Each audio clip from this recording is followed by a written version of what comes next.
તો સૌપ્રથમ ગાઈસ આપણે 400 ગ્રામ જેટલા બટેકા બાફવા માટે ગેસ પર કુકરમાં બાફવાના રહેશે.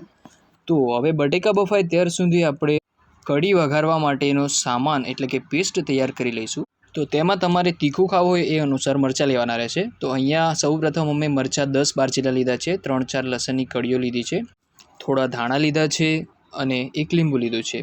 ત્યારબાદ મસાલાની અંદર એક ચમચી જેટલું જીરું લીધું છે, 1 ચમચી જેટલી હળદર લીધી છે, 1 ચમચી જેટલું મીઠું લીધું છે અને 1 ચમચી જેટલું ધાણા જીરું લીધું છે અને કઢી બનાવવા માટે એક છાશની થેલી લીધી છે. તો હવે આપણે કઢી વઘારવા માટે એક પેસ્ટ તૈયાર કરી લઈશું, જેમાં મરચાં કાપીને નાખી દેવાના રહેશે ખલની અંદર.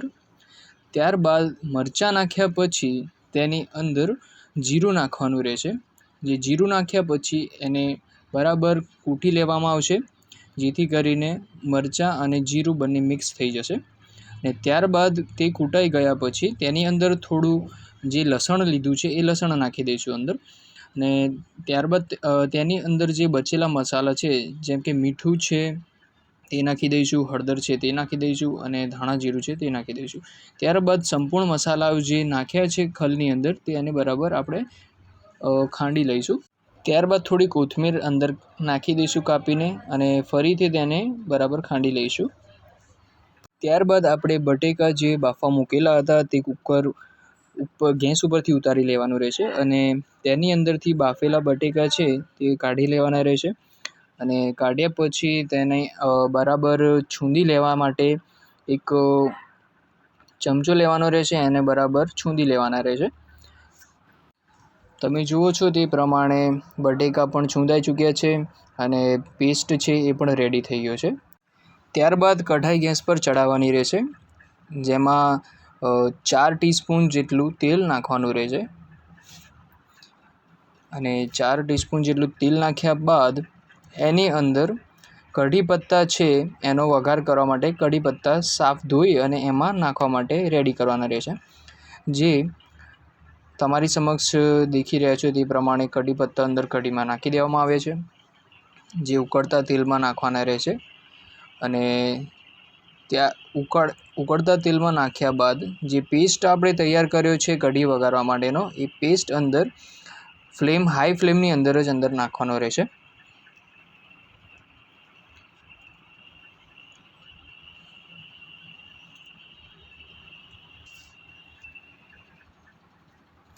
પછી એને બરાબર વઘારી લેવામાં આવશે, જેથી કરીને બધા મસાલા જે છે એ બરાબર શેકાઈ જાય અને તેની અંદર બરાબર સ્વાદ આવી જાય અને તેલ પણ અંદર મસાલાની અંદર ભળી જાય. તો હવે નેક્સ્ટ કામ એ આપણું રહેશે કે હવે જે બટેકાનો છૂંદો તૈયાર કરેલો છે તે એની અંદર નાખી દેવામાં આવશે. અને તે બધા છૂંદાની અંદર નાખ્યા બાદ તે બટેકાના પેસ્ટને બરાબર મિક્સ કરવાનો રહેશે, જે આપણે પેસ્ટ બનાવ્યો છે એની અંદર, જેથી કરીને બટેકાના પેસ્ટની અંદર તમામ મસાલાઓ ભળી જાય અને તમામ સ્વાદ જે બટેકાના પેસ્ટમાં અંદર ભળી જાય.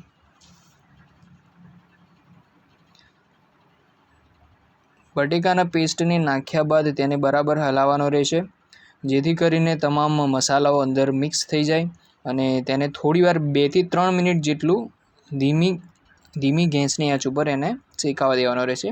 ત્યારબાદ આપણે કઢી બનાવવા માટેની છાશની થેલી જે છે એની અંદરથી છાશ લઈ અને એક બાઉલમાં રાખવાનું રહેશે અને એની અંદર એક લીંબુ છે એ નીચોવીને અંદર નાખવાનું રહેશે, જેથી કરીને કઢી મોડી હોય તો એક છાશ મોડી રહેશે તો એને ખાટી કરવામાં મદદરૂપ થશે. અને એક સંપૂર્ણ લીંબુ આખું નીચોવીને નાખવાનું રહેશે. ત્યારબાદ તે છાશને પેસ્ટ જે તૈયાર કર્યો છે આપણે એની અંદર ધીરે ધીરે નાખવાની રહેશે અને સંપૂર્ણ તેને જે બટેકાના પેસ્ટને છાશની અંદર એવી રીતે મિક્સ કરવાની રહેશે કે જેથી કરીને બટેકાનો પેસ્ટ જે છે એ જાડું ના રહી જાય અને તેને સંપૂર્ણપણે પ્રવાહી સ્વરૂપમાં મિશ્ર કરી દેવાનું રહેશે, જેથી કરીને આપણી કઢી જે છે એ થોડી થીક રહે અને અંદર ગઠ્ઠા પણ જામે નહીં. તે રીતે આપણે અંદર થોડું ધીમે ધીમે પછી ચણાનો લોટ પણ નાખતો રહેવો પડશે, જેથી કરીને અંદર છાશ જે છે ફાટી ન જાય અને એને બરાબર હલાવતા રહેવું પડશે. જ્યાર સુધી કઢીનો ઉભરો ન આવે ત્યાં સુધી આપણે તેને હલાવતા રહેવું પડશે. એ પણ આપણે ફાસ્ટ ફ્લેમ કરવાની રહેશે ગેસની, જેથી કરીને આપણો કઢીનો ઉભરો આવી જાય અને આપણી કઢી રેડી થઈ જાય. તો તમે જોઈ શકો છો એમ કઢી હવે ઓલમોસ્ટ રેડી થઈ ચૂકી છે. તો હવે એને થોડીવાર 5 મિનિટ જેટલું છે ઉકાળવાનું રહેશે અને એને ચમચાથી સંપૂર્ણપણે જ્યાર સુધી ઉભરો ન આવે ત્યાર સુધી હલાવતા રહેવું પડશે. તો તમે જોઈ શકો છો એમ 5 મિનિટ બાદ જે છે કઢીનો ઉભરો આવી ચૂક્યો છે અને હવે કઢી રેડી છે.